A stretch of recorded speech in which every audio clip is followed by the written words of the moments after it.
7월 26일 금요일 하나님 말씀 열왕기하 16장 1절부터 9절까지입니다. 함께 교독하겠습니다. 르말랴의 아들 베가 17년에 유다왕 요담의 아들 아하스가 왕이 되니 아하스가 왕이 될 때 나이가 20세라 예루살렘에서 16년간 다스렸으나 그의 조상 다윗과 같지 아니하여 그의 하나님 여호와 보시기에 정직히 행하지 아니하고 이스라엘의 여러 왕의 길로 행하며 또 여호와께서 이스라엘 자손 앞에서 쫓아내신 이방 사람의 가증한 일을 따라 자기 아들을 불 가운데로 지나가게 하며 또 산당들과 작은 산 위와 모든 푸른 나무 아래서 제사를 드리며 분향하였더라.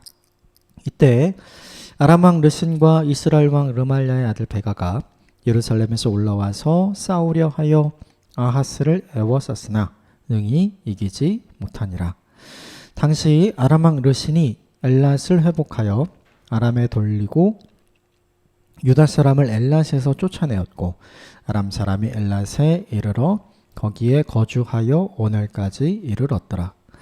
아하스가 아수르 왕 디글랏빌레셀에게 사자를 보내 이르되 나는 왕의 신복이요 왕의 아들이라.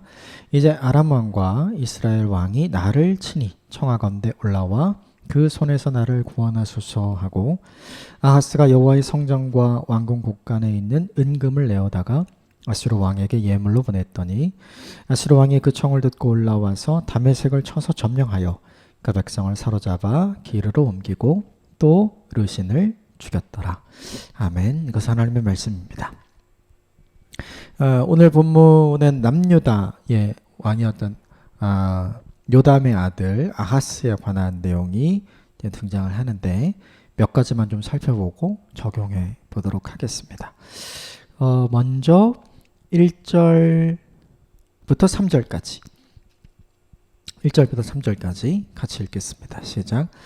르말랴의 아들 베가가 17년에 유다의 왕 요담의 아들 아하스가 왕이 되니 아하스가 왕이 될 때 나이가 20세라 예루살렘에서 16년간 다스렸으나 그의 조상 다윗과 같지 아니하여 그의 하나님 여호와께서 보시기에 정직히 행하지 아니하고 이스라엘 여러 왕의 길로 행하며 또 여호와께서 이스라엘 자손 앞에서 쫓아내신 이방 사람의 가증한 일을 따라 자기의 아들을 불 가운데로 지나가게 하며 1절에 보면 아하스가 왕이 되었다 이렇게 되어 있죠. 근데 이 사람의 원래 본명은 여호아하스입니다.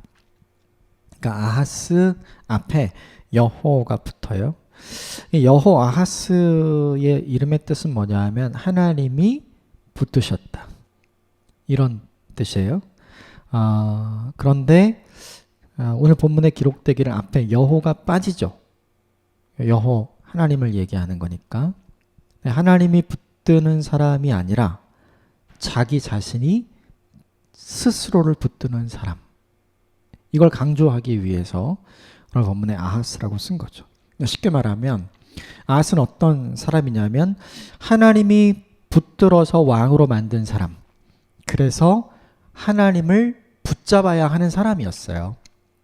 그런데 오늘 아하스는 그 하나님을 자기 인생에서 지우는 거죠. 하나님이 나를 붙들고 계셨다는 것을 끊어요. 그리고 나도 하나님 붙잡는 것을 끊죠. 그래서 결국 아하스는 자기 마음대로 산 사람이 됩니다. 결국에 두 종류의 사람이 있는 것 같아요. 어떤 사람이냐면 우리 모두에게는 하나님의 붙드심이 있죠. 하나님의 인도하심이 있죠.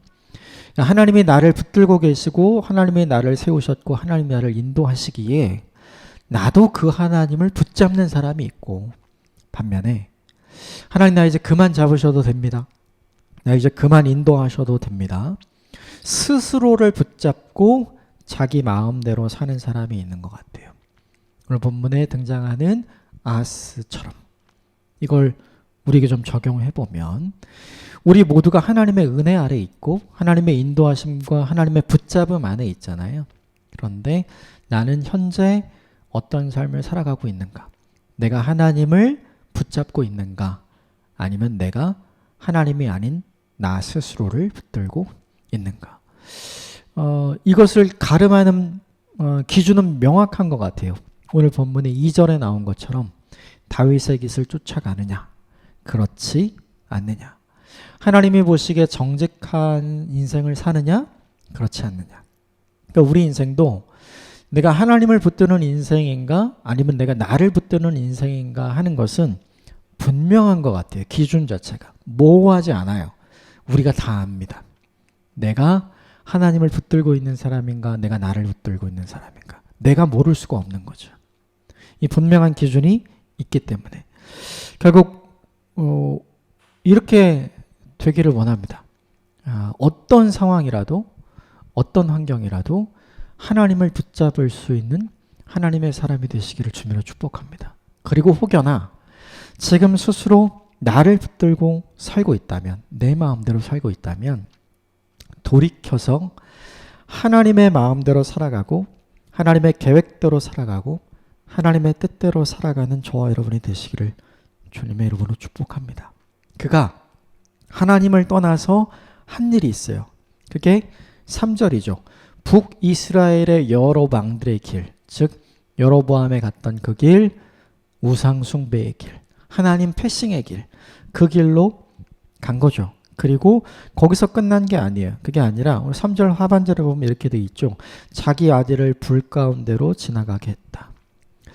이게 뭐냐면 당시에 이제 몰록 숭배가 이제 이런 거였죠.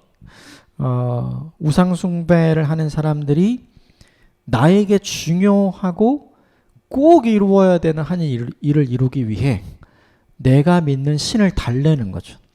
그래서 나에게 제일 중요한 걸 신에게 바칠 테니 신도 나에게 제일 중요한 이 일을 해 주십시오.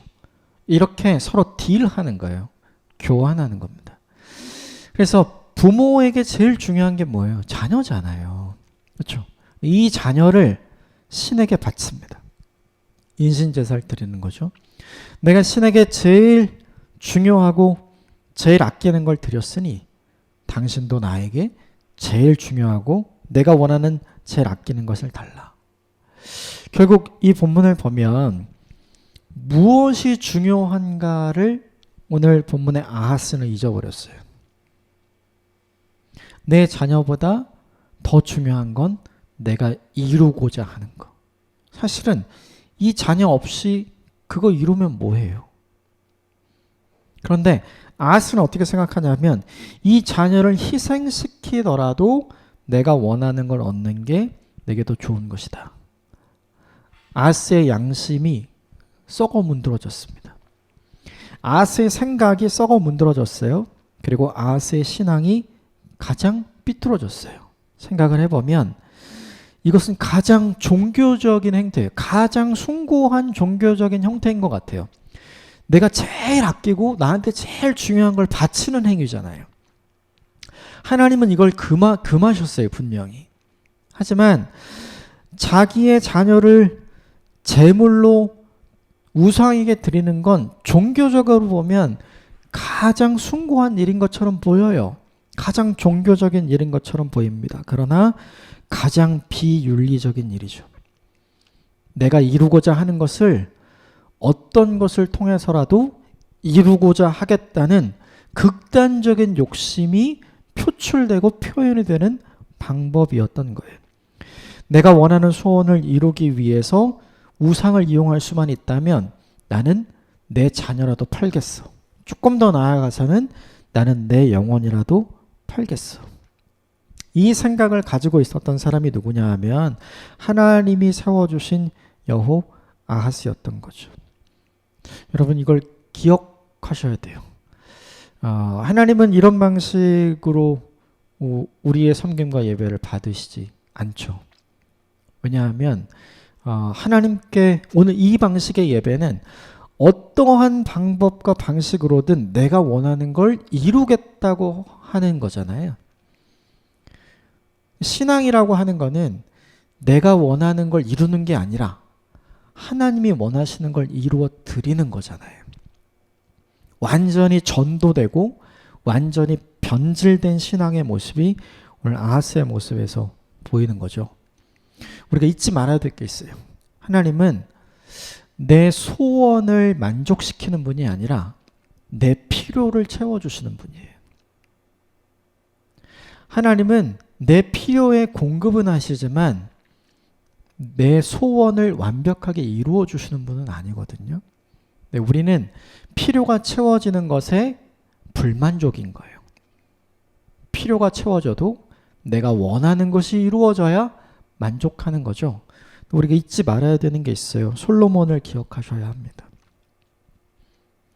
그는 그의 눈이 원하는 모든 것을 다 보았고 그의 입이 원하는 모든 것을 다 먹었고 그의 손이 원하는 것을 다 해봤고 그의 몸이 원하는 것을 다 해봤어요.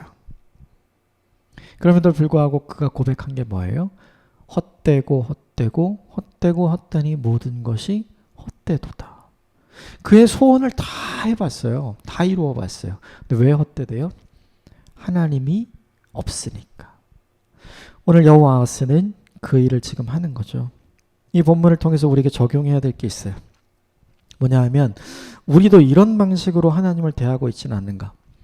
내 소원을 이루기 위해 하나님께 헌신하고 내 계획과 내가 원하는 것을 이루기 위해 하나님께 헌신하고 하나님을 섬기려 하는 모습이 우리에게 있지는 않은가. 만약에 그렇다면 그것은 바른 신앙이 아니라 그것은 내 욕심을 채우고 이루기 위해 하나님을 이용하는 우상숭배에 해당하는 거죠.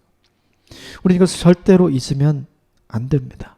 그러므로 무엇보다 중요한 건 내 소원을 이루는 것보다 더 중요한 것은 내 필요를 채워주시는 하나님께 만족하는 게 우리한테 너무 중요한 일이에요. 이것 없어도, 이것 이루어지지 않아도 내가 계획하고 내가 원하고 내가 바라고 내가 주장하는 대로 내 삶이 되지 않아도 하나님 한 분이면 괜찮아요 라고 하는 이 믿음의 고백이 우리에게 얼마나 중요하고 건강한 믿음의 고백인지 몰라요. 이 고백에 있게 되기를 주님으로 축복합니다. 4절 말씀 같이 볼까요? 4절 시작. 또 산당들과 작은 산 위의 모든 푸른 나무 아래에서 제사를 드리며 분향하였더라. 이게 그 한 가지 자기가 해봤던 거를 계속하면서 안 되고 안 풀리니까 이 사람이 어떻게 하냐면 그걸 할 수 있다고 말해주는 모든 것들에 다 가서 우상숭배를 하게 되는 거죠.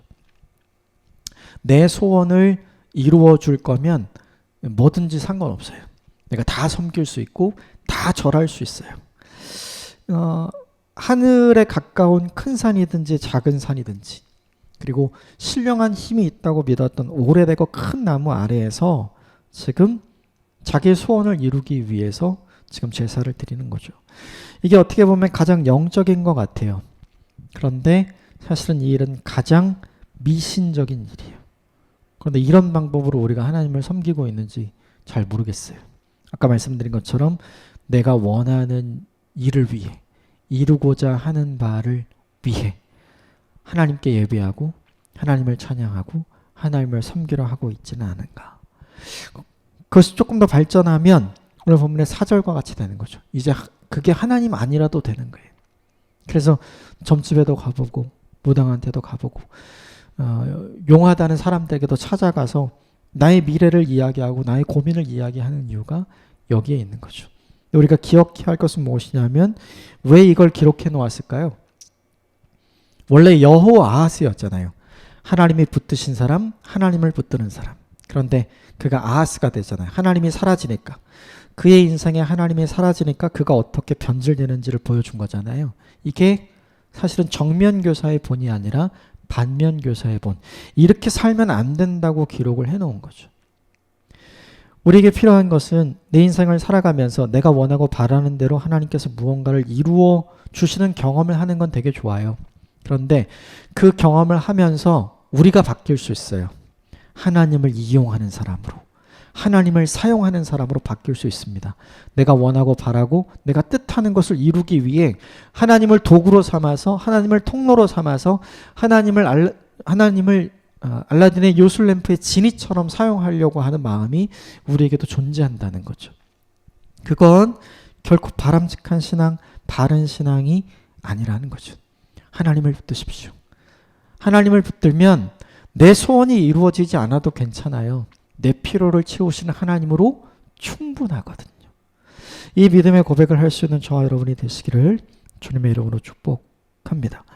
아버지 요담 때에도 북이스라엘과 아람이 연합해서 쳐들어왔었죠. 네, 아들 때에도 그런 일이 일어납니다. 그게 오늘 본문의 5절부터 이제 마지막 절까지인데 오늘 본문은 7절 말씀 같이 읽어봅시다. 7절, 8절, 9절 세 절 같이 읽겠습니다. 시작.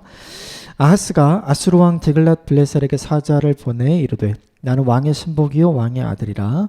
이제 아람 왕과 이스라엘 왕이 나를 치니 청하건대 올라와 그 손에서 나를 구원하소서 하고 아하스가 여호와의 성전과 왕궁 곳간에 있는 은금을 내어다가 아수르 왕에게 예물로 보내었더니 아수르 왕이 그 청을 듣고 곧 올라와서 다메섹을 쳐서 점령하여 그 백성을 사로잡아 기르로 옮기고 또 르신을 죽였더라. 요담 때는 없었던 일을 지금 아하스 때 하는 거죠.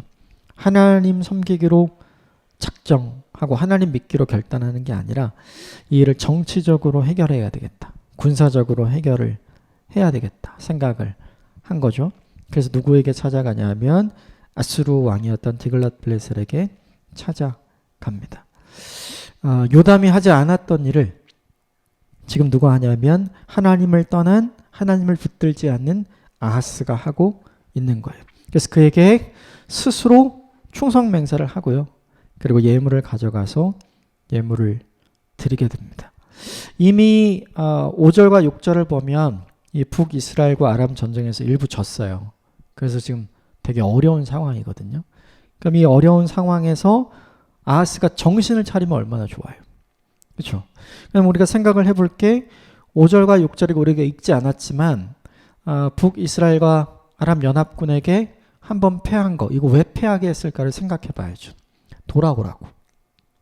하나님께서 이 패배를 기회로 하나님께로 돌아오라고 기회를 주신 거예요. 그런데 아하스는 그것을 그렇게 보지 못하는 거죠. 이거 한 번 졌는데 지금은 엘란만 뺏겼는데 이렇게 있다가는 다 뺏기겠구나. 이제 끝나겠구나.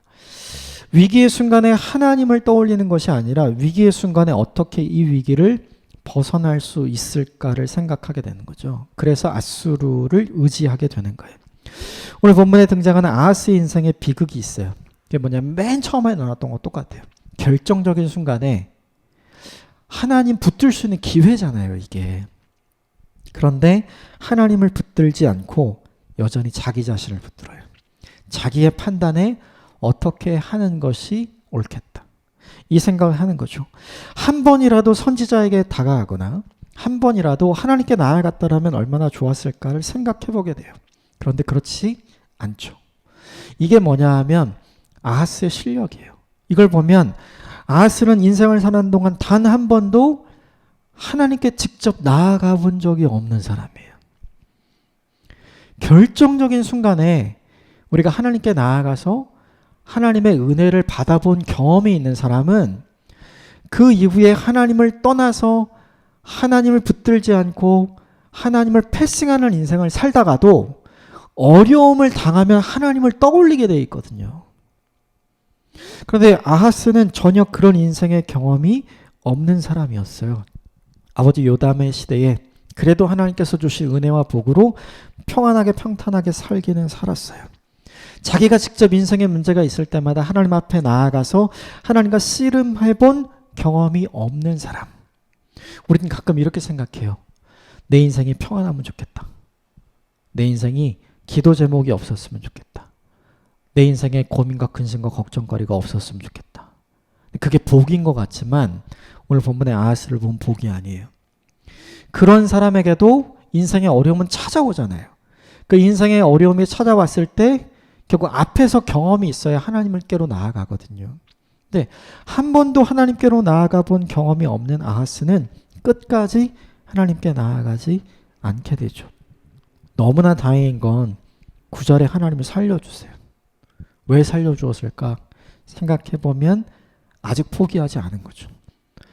엘랏을 빼앗기고 돌아올 수 있는 기회를 주신 하나님이 오늘 이 본문에 아수르를 통해서 살려주심으로 다시 하나님을 기억할 수 있는 기회를 주시는 거죠. 그런데도 돌아오지 않아요. 너무 답답하죠. 사람의 모습이 이런 것 같아요. 이 본문의 아하스의 모습을 보면서 우리에게 이걸 좀 적용해보면 좋을 것 같아요. 아버지 요담 때문에 평안한 인생을 살았습니다. 아버지 요담 때문에 근심과 걱정이 없는 인생을 살았었어요. 그러다가 하나님도 버리는 인생, 하나님 패싱하는 인생을 살았어요. 왜요? 하나님 없어도 괜찮으니까. 그런데 인생의 결정적인 어려움을 만났죠. 이때 하나님 찾으라고 그 위기를 주셨는데 찾지 못하잖아요. 이걸 우리에게 거꾸로 뒤집어서 우리에게 적용해보면 내 인생에 하나님을 찾을 수밖에 없는 어려움이 우리에게 많으면 많을수록 사실은 어쩌면 그게 우리에게 은혜와 복이 될 수 있어요. 힘들 때마다 하나님 찾을 생각을 하게 되니까요. 어려울 때마다 하나님께 나아가야겠다고 다시 돌이킬 수 있는 계기가 되니까요. 아하스처럼 살지 말고 아하스에게 그래도 고난이 있고 그래도 하나님께 나아갈 수 있었던 기회가 있었다면 얼마나 좋았을까. 이 생각을 해보게 됩니다. 그럼에도 불구하고 아하스에게 은혜를 주시는 하나님이 너무 이상해요. 너무 신기하고 너무 크고 너무 넓어 보입니다. 마치 북이스라엘의 여로보암 2세에게 은혜를 베풀었던 것과 비슷한 은혜를 또 주고 계시는 거죠. 하나님이 유다를 포기하지 않고 아하스를 포기하지 않는 거죠. 두 가지를 우리에게 좀 적용해 보고 싶습니다.